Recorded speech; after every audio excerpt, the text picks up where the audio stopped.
नाज़रीन अवां खे ॿुधाईंदा हलूं त अॼु 18 अक्टूबर कारसाज़ जे शहीदनि जो ॾियारो आहे। पर सिजावल ज़िले जे शाहबंद तेलके जे शहीद हमज़ो माखड़ो जा बचड़ा कहिड़े हाल में आहिनि, उहे कहिड़े तरीक़े सां ज़िंदगी गारे रहिया आहिनि, उन हवाले सां असां शहीद हमज़ो माखड़ो जे घरां वीडियो लिंक ते मोहम्मद सिद्दीक़ मेमन मौजूदु आहे। हुन खां पुछूं था त कहिड़ा तफ़सील आहिनि।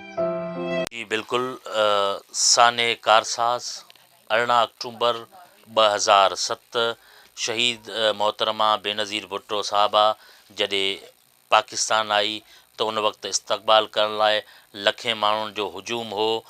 उन ई हुजूम में सुजावल ज़िले जो ॻोठु मामद शाह जो रहवासी शाहबंदर तेलके जो शहीद हमज़ो माखड़ो बि बेनज़ीर भुट्टो साहबा सां इंतिहाई मोहबत रखंदड़ ही शहीद हमज़ो माखड़ो उन ई साने में शहीद थियो। अॼु 18 अक्टूबर जो ॾींहुं आहे। उन ई साने कारसाज़ जे हवाले सां असां हिन वक़्तु मौजूदु आहियूं उन जे घर ते। उन जे बचनि खां पुछूं था, उन जी घरवारी खां पुछूं था त उन्हनि जे 13 साल गुज़री वञण खां बाद में उन्हनि जा कहिड़ा तासरात आहिनि, सरकार उन्हनि जी वाहिर कई आहे या न।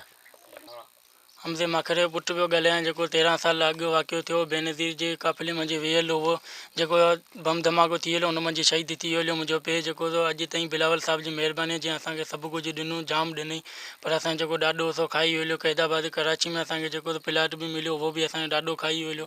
हाणे असां वटि का शइ कोन्हे, इहो घर बि आहे सो बि टुटी वियो। हाणे असीं बिलावल साहिब खे अर्ज़ु था कयूं त असांखे कुझु घर ॾिनो वञे त असीं उन अंदरि रही सघूं, घर अंदरि।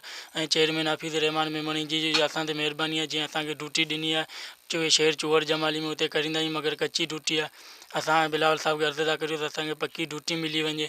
ऐं रईस मोहम्मद अली खान तंहिंजूं बि असां ते महिरबानियूं आहिनि जेको असांखे ॾुखे सुखे वक़्त में असांखे कमु ईंदो आहे।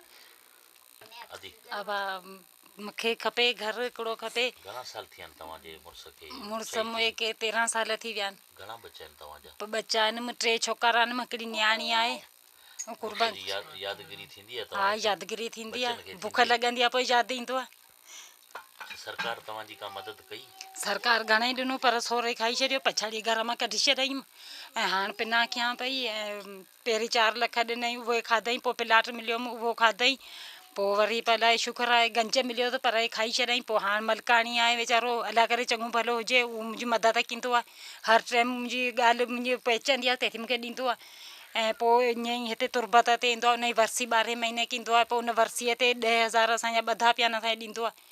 ऐं सभु कुझु असांखे ॾींदो आहे। पर हा, मुंहिंजो इहो अर्ज़ु आहे त महिरबानी करे मूंखे हिकिड़ो घर ठाराए ॾिन, हिकिड़ी मुंहिंजे पुट जी ड्यूटी पकी कई।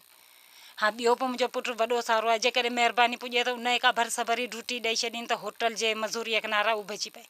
हिकिड़ो 100 आणींदो आहे, 100 मां छा करियां, भला बीमारीअ करियां, ॾेती नेती करियां, छा करियां। ऐं नथी 100 हिकिड़ी मज़ारा पूरी थिए। हीउ छोकिरो वेठो आहे रोज़ु सुबुह मां मां ख़र्चो पाणी ॾे, अबा हाणे ख़र्चो पाणी आउं किथां ॾियां।